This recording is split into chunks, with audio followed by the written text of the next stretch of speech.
For today's video guys, narin mi sa bukid guys ng harvest of kamatis. Kawan ako igagaw nga si Belen Vlogs. Ug i-follow na niyo siya guys. Ug mang-harvest ita diri og kalamansi guys at sal og limon.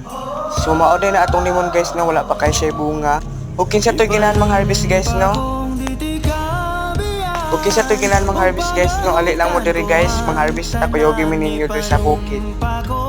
Ug ayaw dahil mo kalimot gino sa pag-subscribe sa ako ang vlog. Mao din na ato ang kamatisan diri guys. O daghan kayo, mao na ang kamatis guys. Daghan kayo og hinog. Ug mao na among harvest guys. Wala siya. Wala pa may naman ang nag-harvest. Sana siya guys, daghan kay hinog. Ug kinsa toy ginahan mo harvest guys, ali lang mo diri sa among farm. Diri sa Misok Farm guys. Sa Sambuanga del Norte dahil na guys ha.